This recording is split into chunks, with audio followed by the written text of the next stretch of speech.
निकालनी है। आपको जो वैक्स की जो क्वांटिटी रखनी है वो अपने मतलब अकॉर्डिंग रखनी है। देन इसके बाद जो टेक्सचर रखना है आपको इस तरह का रखना है। अगर आप ज़्यादा थिक करोगे तो वैक्स नहीं होगी, अगर आप बहुत ज़्यादा थिन रखोगी तो अच्छे से मतलब होगी वैक्स, बट उसमें जलने का डर रहता है। तो आप अगर वैक्स करो तो आपको वैक्स निकालनी है। देन इसके बाद 3 से 4 बार आपको फूंक मारना है। देन इसके बाद आपको अप्लाई करनी है। तो अप्लाई हम कैसे करेंगे उसके डायरेक्शन में आज आपको बताने वाली हूँ। तो आपको लेना है कोई भी पाउडर, यहाँ पे मैं नॉर्मल पाउडर ले रही हूँ। देन इसके बाद मैं यहाँ पे अप्लाई करूँगी। आपका जो वैक्स का जो स्टार्टअप है वो आप वैक्स यहाँ से स्टार्ट करते हो। कुछ लोग क्या करते हैं वैक्स को यहाँ से स्टार्ट करते हैं। वैक्स कभी भी आपको यहाँ से स्टार्ट नहीं करनी होती, आपको वैक्स यहाँ से स्टार्ट करनी होती है। देन इसके बाद अगर हमारी हेयर जो ग्रोथ है वो इस तरह से है तो आपको इस तरह से वैक्स लगानी है। देन इसके बाद आपको अपोजिट डायरेक्शन में आपको पट्टी निकालनी होती है। तो यहाँ पे आप देख सकते हैं कितने सारे हेयर हैं मेरे क्लाइंट के।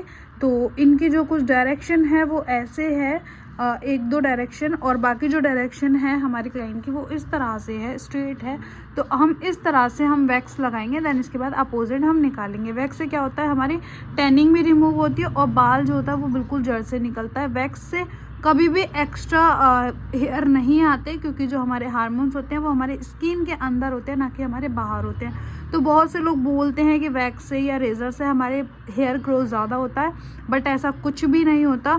जो हमारे हार्मोन्स हमें हेयर देते हैं उसके अकॉर्डिंग ही हमारे हेयर आते हैं, उससे ज़्यादा हमारे हेयर नहीं आते। तो आइए आज हम वैक्स करते हैं, उसका फुल प्रोसेस मैं आज आपको बताऊँगी। सबसे पहले आपको पाउडर अप्लाई करना है। पाउडर से क्या होता है कि जो हमारा स्किन में जो ओवर स्वेट होता है, और मतलब जैसे कि गर्मियों में क्या होता है कि बहुत ज़्यादा प्रॉब्लम हो जाती है वैक्स करने में। तो आपको नॉर्मल में ही स्किन को वैक्स करने से क्या करनी है, ड्राई करनी है, ताकि हेयर जो अच्छे से निकल सके। तो आपको अच्छे से पाउडर लगाना है। देन इसके बाद आपको क्या करना है, अपने वैक्स हीटर को ऑन करके उसका पहले आपको चेक करना है कि हमारी वैक्स का जो है वो टेक्सचर कैसा है। अगर इतना ज़्यादा है तो वो थिक है, तो आप इस तरह से थिक अप्लाई नहीं करोगे। पहले आपको नॉर्मल रखना है, देन उसके बाद आपको अप्लाई करना है। तो इसको हम यहाँ पे गर्म होने के लिए थोड़ा छोड़ देते हैं। और आपको कभी भी क्या करना है, हमें स्पैचुला अंदर नहीं रखना, आपको स्पैचुला हमेशा बाहर ही रखना है, ताकि जो हमारा स्पैचुला है वो गरम ना हो। अगर गरम रहेगा तो स्किन में लगेगा, तो इसलिए आपको स्पैचुला बाहर रखना है। ये छोटे छोटे टिप्स क्या करते हैं, आपके काम को प्रोफेशनली और अच्छा बनाते हैं। तो आपको क्या करना है, इस तरह से स्पैचुला को रख के सीधा इस तरह से अप्लाई करना है। आपको बहुत ज़्यादा मतलब गड़ाना नहीं है स्पैचुला, आपको बहुत मतलब हल्के हाथों से वैक्स करनी होती है। अगर आप ज़्यादा गड़ा के लगाओगे तो स्किन में लगेगा, क्लाइंट को प्रॉब्लम आएगी। तो आपको क्या करना है, 2 से 3-4 फूंक मारना है, ताकि हमारा जो वैक्स है वो नॉर्मल हो जाए। इस तरह से आपको अप्लाई करना है। ये हमने अप्लाई किया। देन इसके बाद आपको जहाँ से हम ख़त्म करते हैं वैक्स, वहाँ से हम स्टार्ट करेंगे वैक्स को निकालना। हमने यहाँ से ऊपर से लगाया था, ख़त्म हमने यहाँ किया, और हम पट्टी को नीचे से ही लगाएंगे। देन इसके बाद आपको क्या करना है, रफली करना है। देन इसके बाद स्किन नीचे से पकड़नी बहुत ज़्यादा इम्पॉर्टेंट है, ताकि जो है स्किन टाइट हो जाए तो क्लाइंट को प्रॉब्लम ना आए, पेन ना हो। तो इस तरह से आपको रिमूव करना है। इस तरह से आप वैक्स करोगे तो कभी भी आपको वैक्स में प्रॉब्लम नहीं आएगी, और काफ़ी जल्दी सीख भी जाओगे आप। तो बिगनर्स के लिए ये छोटी छोटी ट्रिक्स आनी बहुत ज़्यादा इम्पॉर्टेंट है। कुछ लोग क्या करते हैं, जिसको वैक्स आती है वो बहुत ही खींचमताज इस तरह से करते हैं। आपको इस तरह से नहीं करनी होती, क्योंकि क्लाइंट को प्रॉब्लम होती है, स्किन में प्रॉब्लम होती है। तो इस तरह से आपको वैक्स को आराम से करनी है। बट आप जिस तरह मतलब जब वैक्स निकालोगे तो थोड़ा फास्ट निकालोगे, बट आपको ज़्यादा इस तरह से नहीं करना। तो आप देख सकते हो कितना क्लियर हो गया है। वैक्स जो होती है ना, हमारी टैनिंग भी काफ़ी अच्छे से रिमूव होती है। तो आप रेज़र ना करके वैक्स को करो, बट आप वैक्स को ज़्यादा फेस पे नहीं कर सकते। आप हैंड पे, लेग पे वैक्स करो, काफ़ी अच्छा रिज़ल्ट आता है और स्किन भी क्लियर हो जाती है काफ़ी। तो इस तरह से आप वैक्स करो। यहाँ पे हमने वैक्स लगाई सेम तरह से। देन इसके बाद हम इस तरह से निकालेंगे। देखो कितना हेयर क्लियर हो रहा है। तो इस तरह से आपको लास्ट में एक इस तरह से पट्टी फोल्ड कर लेनी है ताकि आपके हाथ में अच्छी पट्टी आ सके। तो इस तरह से आपने वैक्स को निकालना है, और थोड़ा जब वैक्स निकालो तो मतलब जल्दी ही निकालना। आप ये नहीं कि आराम से इसको खींचो, जितना आप आराम से खींचोगे उतना क्लाइंट को पेन होगा। तो आपको इस तरह से वैक्स को जल्दी से निकालना है। आपको स्किन पकड़ के नीचे से, देन इसके बाद आपको इस तरह से निकालना। इस तरह से आप वैक्स करोगे तो कभी प्रॉब्लम नहीं आएगी। अगर ये हमारा डायरेक्शन क्लियर हो गया, फिर इस तरह से जो डायरेक्शन है मैं ऐसे करेंगे, देन इसके बाद हम यहाँ पे जो इस तरह से अप्लाई करेंगे। तो ये जो है इस तरह से आपको क्या करनी है, हैंड की पूरी वैक्स करनी है।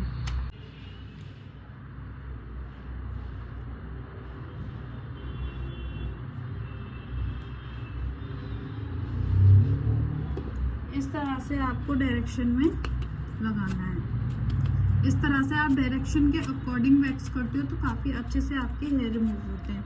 अगर इधर उधर से वैक्स करते हैं तो फिर वो एक दो बाल रह ही जाते हैं। आप डायरेक्शन के अकॉर्डिंग करोगे, जहाँ हमारी डायरेक्शन है उसके अपोजिट स्ट्रेट लगाओगे, फिर उसके अपोजिट निकालोगे तो अच्छे से वैक्स होती है। तो इस तरह से आपको क्या करना है, वैक्स करनी है। और आपको स्पैचुला बिल्कुल भी गड़ाना नहीं है। इस तरह से आपने पील इस तरह से करना है, देन इसके बाद खींचना है। आप देख सकते हैं कितनी हद तक टैनिंग रिमूव हो गई है। वैक्स से हमारी काफ़ी अच्छे से टैनिंग रिमूव होती है।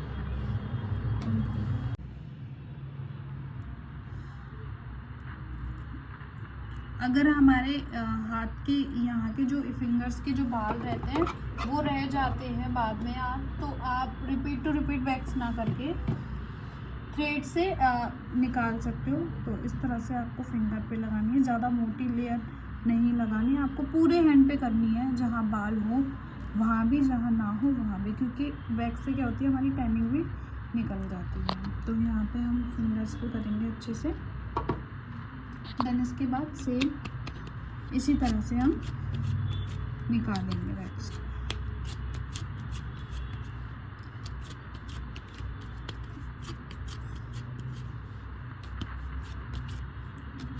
यहाँ पे क्या हुआ, हमारी वैक्स कंप्लीट हो चुकी है।